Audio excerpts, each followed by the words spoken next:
Few species have thrived as long as sharks. 400 million years ago, sharks evolved, at first in many different shapes. But once their sleek torpedo-like bodies developed, with jaws slung low and back, they became dominant predators. With their shape a success, they've changed little since. So why, 20 million years ago, would a new kind of shark appear that would survive to this day? The hammerhead, whose strange shape would baffle scientists until now. In the mangrove swamps of Florida, marine biologist Steve Caggiora chases down hammerheads for science. It's on the right side of the boat. He spotted a baby, but when fully grown, some hammerhead sharks can measure over 6 meters, with heads that can stretch out to span over 1 meter across. So what we have here is a bonnethead shark. This is one of the hammerhead species, and this is the hammerhead with the smallest hammer. Caggiora catches hammerheads in the wild to test them in his lab, looking for clues to explain how these strangely shaped creatures, numbering just 3% of all sharks, could evolve and survive. The first hammerhead sharks appeared on the scene about 20 to 25 million years ago. About maybe 5% of the total evolutionary history of the sharks. So the hammerheads really are the new kids on the block. At first, biologists were at a loss to make sense of such a peculiar head. There are many theories. The hammerhead might use its skull to pin down manta rays long enough to bite them to bits. Another theory points to the hammerhead's maneuverability and tight turns, arguing it could use its head like a fighter pilot uses wings to chase down the most elusive prey.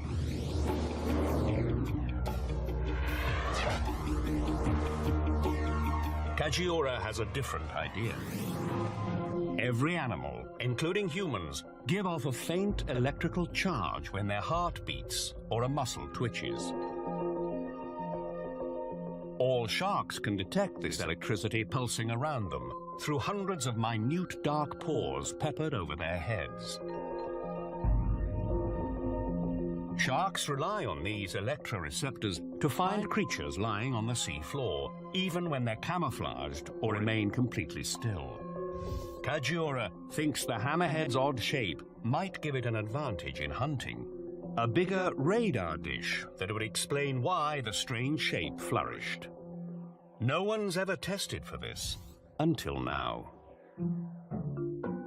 So we have a large tank here with a couple of bonnethead sharks and a lemon shark.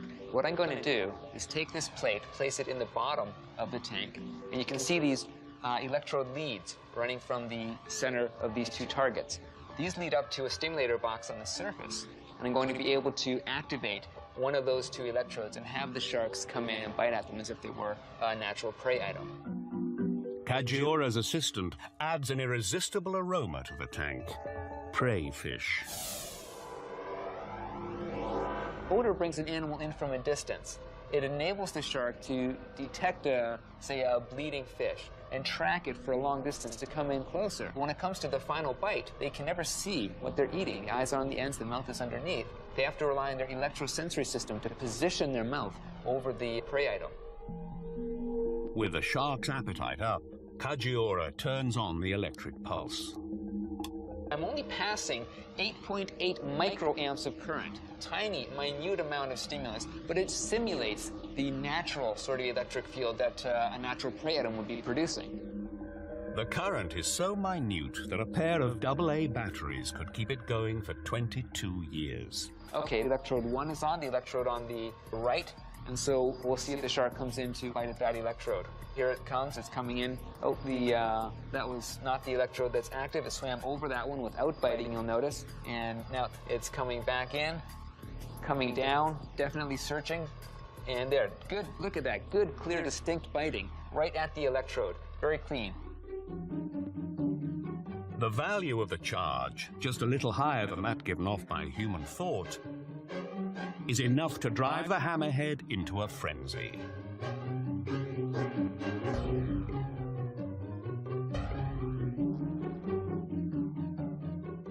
In every every instance, the hammerhead beats the pointy-headed lemon shark to the bullseye.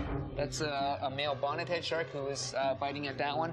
The lemon shark is still cruising high in the water column. To be fair, this particular lemon shark was moved from the wild into the tank just recently.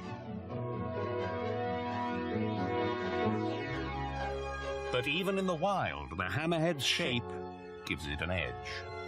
If you go along the beach with a metal detector and you have a big, large coil, you're going to cover a lot more ground than you would if you had a very small, narrow coil. And that's really all it takes is a small advantage compared to another competitor, which would enable one organism to take off and do very well. Hammerheads have disadvantages too. They aren't as fast as some other sharks, and their ungainly heads keep them from pulling prey out of tight spots. But the shape of their head, probably appearing first as a genetic mutation, proved to be a successful adaptation. In the evolutionary future, the number of hammerheads may even increase.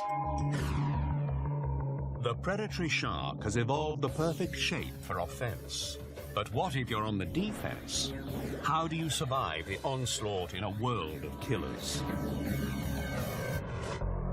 This strange creature was unknown until it was first spotted by fishermen off the coast of Indonesia in the 1990s. It looked like an octopus, but it could morph its shape in an instant to seemingly appear as any animal around it. At first, no one had any idea what it was. The first time I saw it, I just was blown away. You couldn't get a more spectacular animal. It really is the pinnacle of wizardry. Biologist Mark Norman was the first scientist to study this seemingly shapeless creature. He named it the mimic octopus.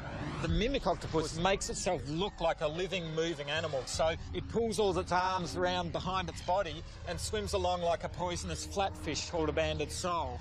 In other cases, if it's getting attacked, it puts 6 arms down a hole and raises the other 2 arms to look like a poisonous sea snake that has bands along its body. If that's not enough, it'll swim along looking like a poisonous lionfish with these banded arms looking like the banded spines that come off these very deadly fish. So far, 15 separate species are known to be in on the mimic octopus act. But Norman is not always sure what exactly the mimic is doing. He observed this mimic scuttling along the sea bottom, looking something like a furry turkey with human legs. Sometimes it's hard when you watch a mimic octopus doing what it does to interpret what's going on. It's a bit like looking at ink spots in a psychiatrist's office going, I don't know what that is. It could be a piano, it could be a fridge. So you get 3 or 4 divers together and you'll argue all night trying to work out what we think it was mimicking. Where did nature's greatest actor come from? The answers begin 500 million years ago with the first monsters of the sea. Starting over 540 million years ago in the Cambrian period, life exploded into a myriad of shapes. A whole bunch of body shapes that have never existed before suddenly appear. All of a sudden, there are body parts that never existed, things like shells. What drove the development of shells was the evolution of new and deadly predators. For a species to survive the attacks, successful defenses would have to evolve. The Nautilus, with its elegant ringed shell, is today's reminder of those first shelled creatures. Tough enough to discourage small predators, it could also move fast enough to evade bigger hunters that might swallow it whole. The Nautilus shape is very aerodynamic. By jetting out water, it can actually jet backwards well over 15 miles an hour in short bursts. Other shelled creatures may not have been so speedy, and in the 150 million years to come, many died out or evolved a new shape to survive. These are cuttlefish. They appeared around the same time as sharks 400 million years ago. They were like a nautilus, grown naked without their shell. Their tough cartilage spine, the cuttlebone, helped propel them through the water. By not being bound inside of a shell, they were able to squeeze into tighter crevices. Their body was very gelatinous in nature. They were able to crawl into rocks, crawl into caves, actively hunt in areas that nobody was able to hunt before. This advantage was offset by their defenseless form. Without their shells, cuttlefish evolved an astounding ability to hide in plain sight. Cuttlefish are hardwired, genetically driven to camouflage on any visual background we give them. Biologist Roger Hanlon has been trying to unravel the mysteries of cuttlefish and their cousins, the octopus, since he first encountered one changing color in 1968. I can't help it. Every time I think I've seen something amazing, they'll do another little twist that takes my breath away.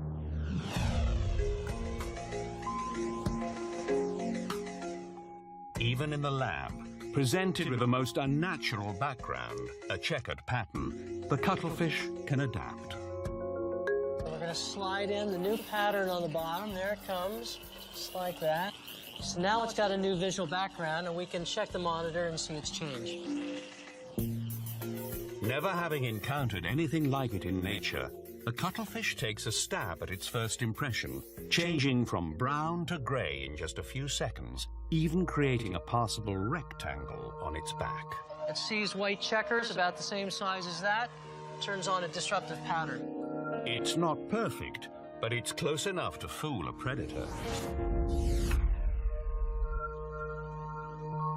Scientists have long known that cuttlefish skin changes on signals from its brain, but no one has ever been exactly sure how these signals were transmitted. Chemical hormones in the blood was the popular theory. Hanlon's team, building on earlier research, found the answer wasn't chemistry, it was electricity.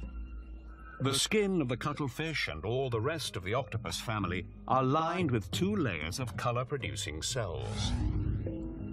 Chromatophores on top are pigmented red, yellow, and brown. Iridophores beneath have no color of their own, but can appear as a number of shifting, shimmering, iridescent colors, depending on the angle of light. As the cuttlefish swims, the brain reads the changing light passing through the eye, triggering electrical instructions in the nervous system. As the iridophores shift with the light, the top layer cells adjust into just the right color blend to add up to a match. It's quite amazing. It's sort of electric skin in the sense that there are millions of these little pigmented cells in the body, and they would create the illusion of passing bands and clouds across the skin. The smart skin system can fool a predator in two ways, creating a close match to the background or a pattern that disrupts recognition of the shape of the cuttlefish.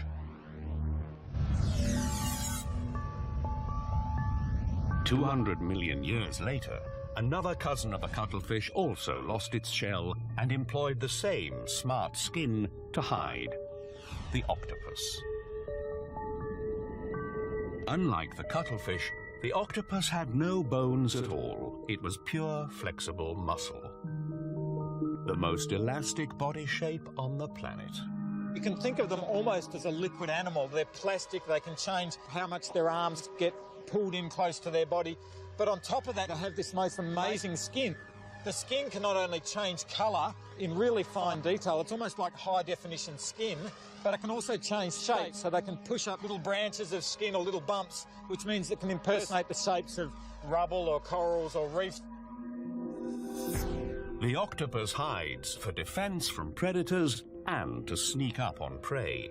In this footage, an octopus stalks and then pounces on a crab.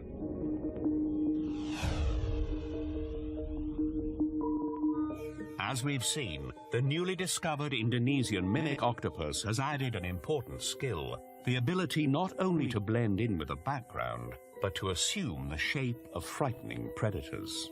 I don't think they learn their models as they grow. I think this is an evolutionary memory. Biologist Mark Norman believes the mimic evolved perhaps 50 million years ago when it moved out of the safety of coral reefs in search of new food sources and onto the shallow, sandy plains off the Indonesian coast, where even an octopus can't hide.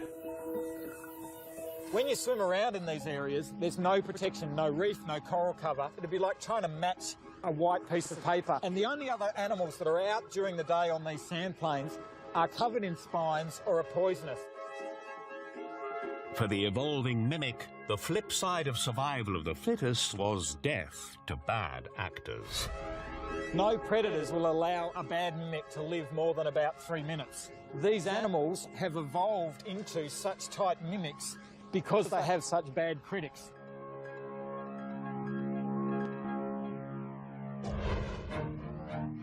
While life on Earth got its start in the sea, there was a whole new frontier waiting to be conquered.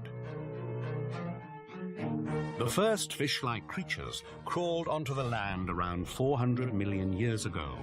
Their shapes would have to evolve if they were to have any chance to survive. Take a fish on land, and what happens? Of course, it falls over. It lies on its side. Harvard zoologist Farish Jenkins has been digging up fossils of the first land animals for decades. They all had limbs, and the fish did not. If one evolved from the other, where was the missing link? Jenkins joined a team of paleontologists that were looking for it in a remote spot in northern Canada.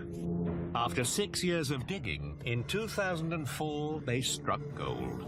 The fossil of a fish just beginning to evolve into a four-legged land animal. And we realized we had found something that nobody ever quite had fully seen before. This spectacular find is clearly a fish. I can see the bones that supported the gills that this animal still had. It is a fish because when you look at the body that lies behind the head, it's covered in these scales. But turn the fossil over and it reveals something startling.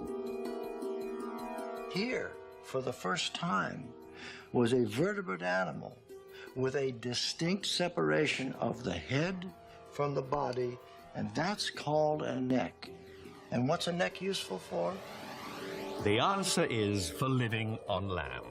No fish has a neck, only land animals have them.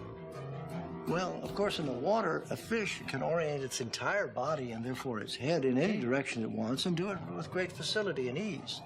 But an animal that's amphibious, an animal that's come out onto land, cannot move the body so quickly. And in feeding, needs to move the feeding apparatus in the direction of prey, and therefore a neck becomes critical. An even greater revelation lay in the creature's strange appendages, found separated from the fossil body, but perfectly preserved. Now, along the margin of the limb, there are a series of small elements called radials. There's usually about 8 of them out there.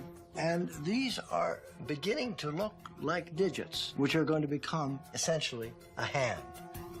Here is the first evidence of that transformation between fin and limb. This is, indeed, a missing link. The team came up with a new name for their incredible find. Tiktaalik, a local Inuit word for a large, shallow water fish. Some 375 million years ago, Tiktaalik crawled from the muck and forever altered the shape of life on Earth. Here was the very beginning of our own hands, feet, wrist, and neck. Ultimately, their descendants would give rise to all of the land-living vertebrate animals that we know about today, including people. This is the start of one of the greatest evolutionary stories of all time. In the eons to come, the primitive limbs that were first visible in Tiktaalik would develop in reptiles, birds, amphibians, and mammals like us. Mammals whose bodies would stretch, squash, and twist into 1,000 variations on a single theme, all in the struggle to survive. Mammals like us first evolved some 125 million years ago. Our general body form, once established, never changed. Mammals all share a similar basic skeletal shape. Backbone, limbs in the front, limbs in the back, a head at the top, a tail, But while all mammals are generally the same shape, there are many variations, some of them unique and some even strange. This is the star-nosed mole, named for the strange 22-point star-like organ on the tip of its face. The animal itself is very bizarre looking. Just look at its face. You see these appendages spanning around the nostrils. Ken Catania studies the star-nosed mole at Vanderbilt University in Nashville. When you look in detail at it, the mystery only gets deeper because it looks like nothing else on the planet. You're left wondering if the star-nosed mole is from Mars or what? How did it evolve? Though the mole was first identified over 100 years ago, scientists have never clearly understood the star's purpose. Moles are nearly blind, and the long-standing theory suggested the star organs served a similar function as the head of a hammerhead shark, a radar dish sensing its way through tunnels and towards prey. But Ken Catania discovered the long-held theory is wrong. In reality, it's a skin surface, and it is full of touch receptors. It's just packed with tens of thousands of little tiny organs that are used for touch. The star-nosed mole lives its entire life in a labyrinth of underground passages, where the competition for food is fierce. There's actually many other species of small mammals that go through the same tunnels. With phenomenal accuracy and speed, the thousands of touch-sensitive organs on the star locate tiny food sources fast. They're actually in the Guinness Book of World Records for how quickly they can detect something and eat it. It takes them about 1/5 of a second once they touch something to grab it in their mouth, swallow it, and go on looking for something else. To get enough nutrition to survive, the star-nosed mole needs to be eating almost all the time. The star allows that to happen. But where did it come from? Skin is not preserved in the fossil record, so Catania turns to an examination of a star mole embryo, because the development of the embryo is, in part, a replay of the evolutionary past. What we actually see in the embryonic development is that these things form in place on the side of the face, and then shortly after birth, peel forward. Most creatures develop appendages, like arms, differently. Animal appendages exist on a huge diversity of different animals, and they all basically form by growing out of the body wall, successively extending out from the skin surface. The mole embryo scan suggests that millions of years ago, the mole's face developed bands of sensitive skin. Over time, the bands shifted from the side of the face to cluster together at the tip of the nose, and finally to peel forward like a banana into the present star. This is a completely bizarre developmental sequence. You might argue that it's somewhat inefficient and poorly engineered, and those are just the kinds of things that provide some of the strongest evidence for evolution. If you start out with a blank slate and create something, you do it the most efficient way you can. But if you need to change things subtly out of existing parts, you often end up with something that works, but could have been done in a better way.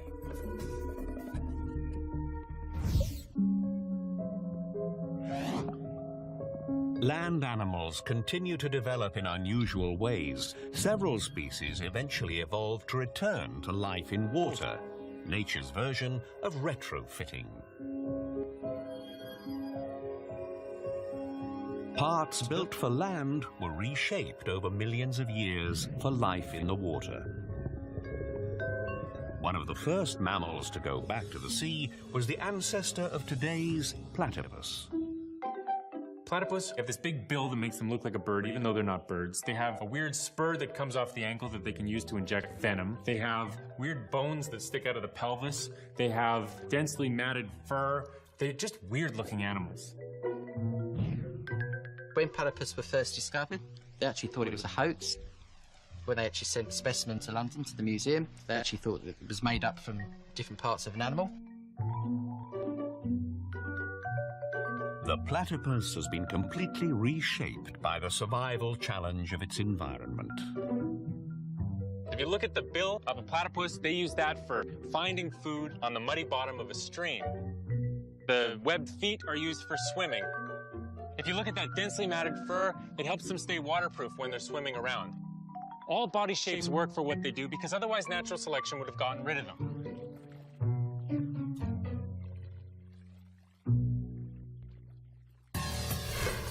From their distant origins 190 million years ago, mammals have spread to every corner of the Earth, changing shape to fit in. But of over 5,000 different mammal species alive today, perhaps none has undergone a transformation more extreme than Pakicetus. Looking something like a cross between a dog and a rat, but genetically closer to a hippo, this land mammal began a journey to a new life and a new shape 50 million years ago when it took to the sea. They had forelimbs and hind limbs, and they walked around on land. And as they moved into the aquatic environment and spent more and more time in the water, they gradually lost that need to have hind limbs and forelimbs. The forelimbs were developed into flippers, and the hind limbs were lost.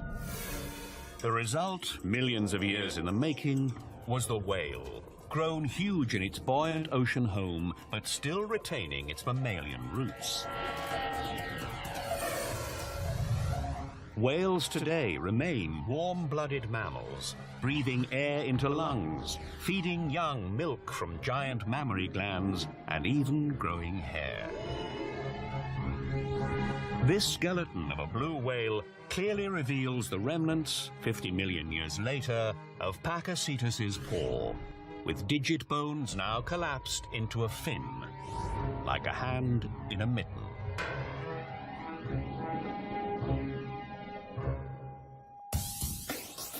While whales found a better home in the sea, most mammals remained on land, their shapes continually evolving to fit the environment. A complex combination of factors molding their shapes, like the giraffe's familiar and still mysterious long neck. Darwin pointed out that giraffes have long necks because they feed on the leaves at the top of trees.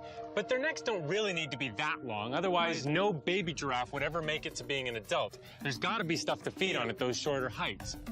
So what's up with this long neck? There are 3 reasons for it that we know of now. Nikos Solonius, professor of anatomy at the New York Institute of Technology, agrees that treetop feeding is one factor affecting the giraffe's neck.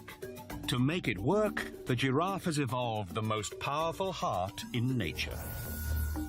The distance from the heart to the giraffe's head is so long that it needs a special blood supply system to prevent it from fainting every time it lowers its head due to changes in blood pressure.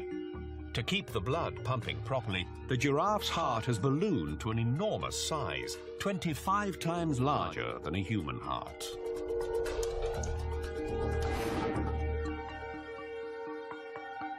In 2001, scientists discovered a second advantage influencing the giraffe's long neck: communication. In a gesture called the head throw, giraffes often will lean back and hold their position. The head throw is accompanied by vocalizations too low for humans to hear, infrasound, also used by elephants and rhinoceros.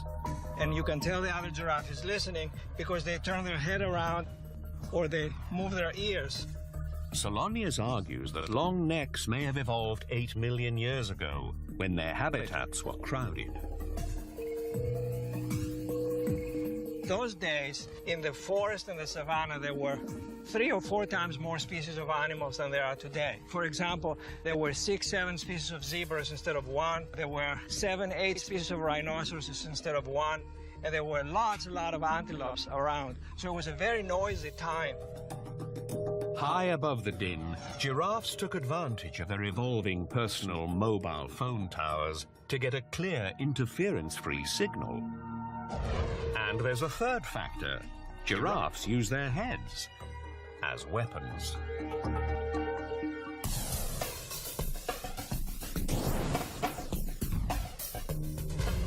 Male giraffes use their neck as a flexible club. They swing their necks around and bash each other real hard to establish territories. And the winner has the more females.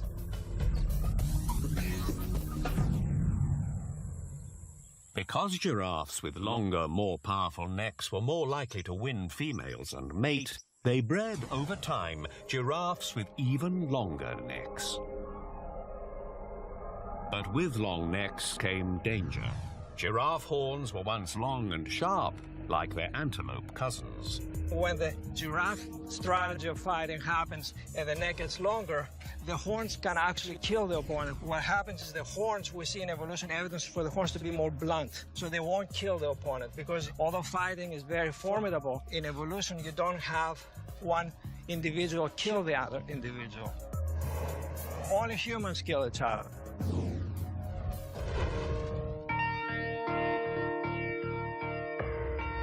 From the point of view of evolution, sex, attracting a mate and reproducing, is the entire point of life.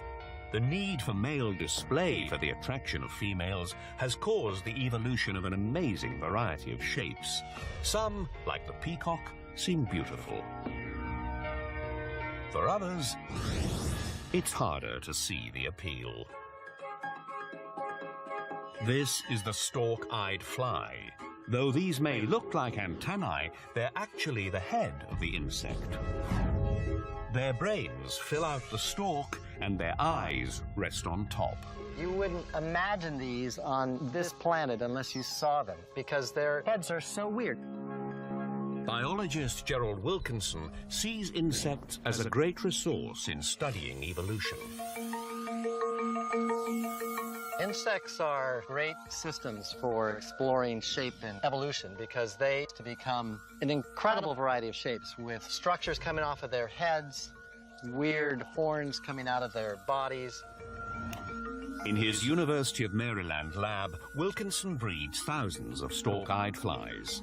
The size of male stalks vary, and Wilkinson discovered size matters. Females, generation after generation, prefer to mate with the longer stalk males. A baffling behavior, because the long stalks seem to hurt the species' ability to survive. If you have eye stalks, it's more difficult to accelerate or to maneuver when you're flying. And consequently, it's hard to see what advantage a fly would gain by putting your eyes on the ends of stalks. For clues, Wilkinson looked at male stalk-eyed embryos or larvae, trying to isolate the genes just as they form the eye, head, and brain. So to find the genes that affect the head, we have to find the tissue that turns into the head. And that tissue is actually beginning to form at the larval stage. By isolating these long stalks and short stalks just as they were forming in fly embryos, Wilkinson discovered the difference between them.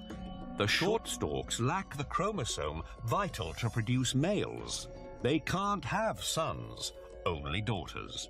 The short stalk is a species killer. If not stopped by some process, that should actually eventually cause a population to disappear, because you run out of males, you're left with only females.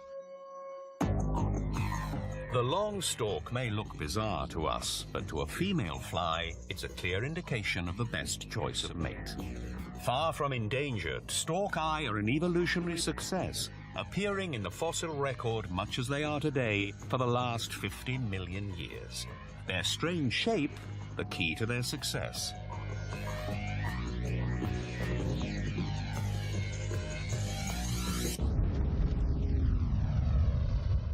Over thousands and millions of years, animal shapes rise and fall.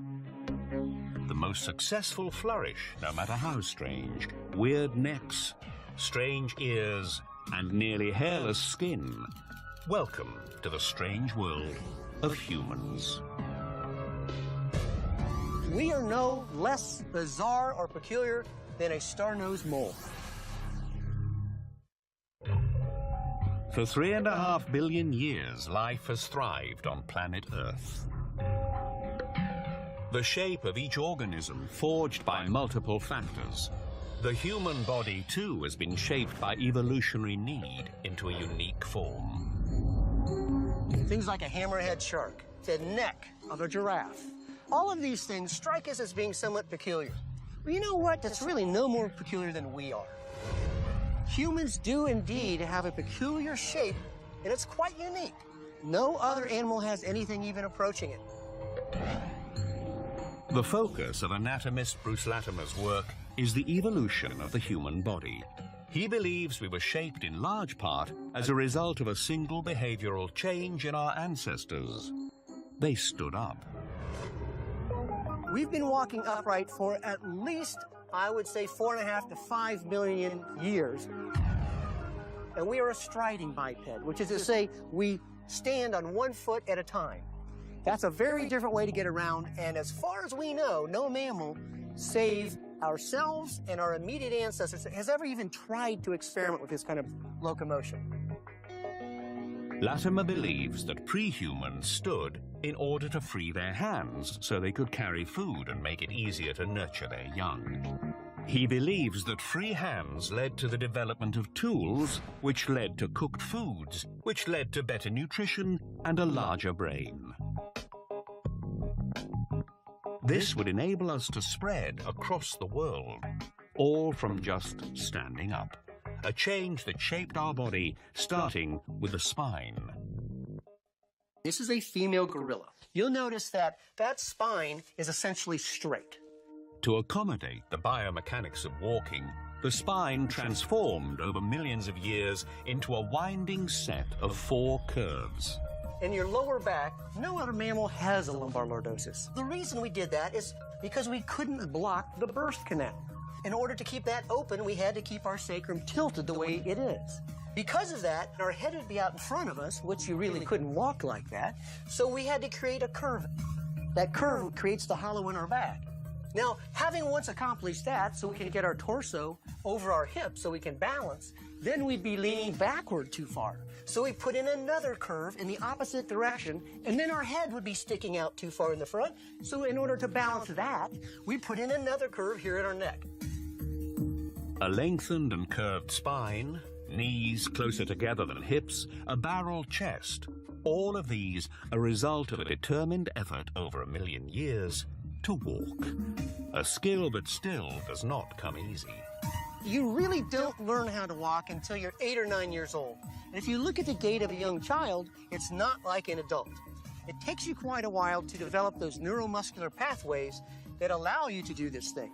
Another example is that blind children will not spontaneously stand up. They have to be taught to stand up, so it is truly a learned behavior.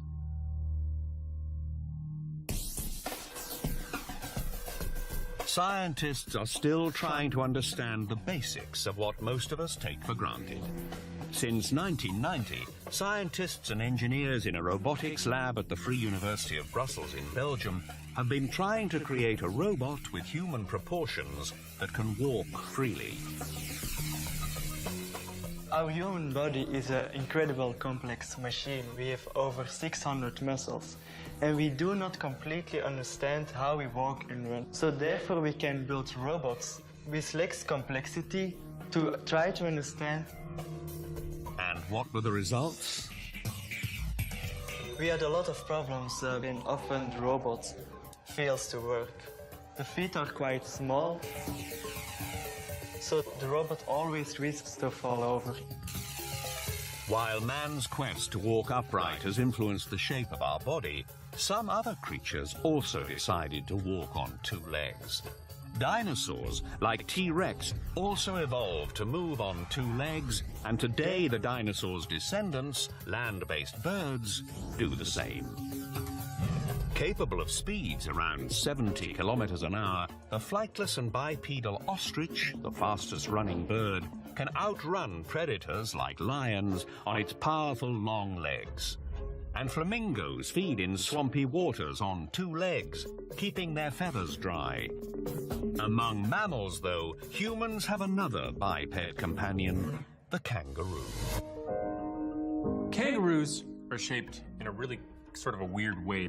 They have these big, strong hind limbs and these short little Tyrannosaurus Rex-like forelimbs and a big, huge tail. And when they're moving slowly, they do something called pentapedal locomotion, where they walk on their forelimbs and their hind limbs and their tail at the same time. But then when they want to go fast, they just pick their hind limbs up and they jump, they bounce, using their tail to keep their center of balance while they jump around in the outback of Australia. The Australian landscape is massive, and the kangaroo's big feet may have evolved to help navigate it. Kangaroos evolved about 50 million years ago from possum-like marsupials. The first kangaroo-like animals could be seen 30 million years ago, and by 25 million years ago, kangaroo evolution was well on its way.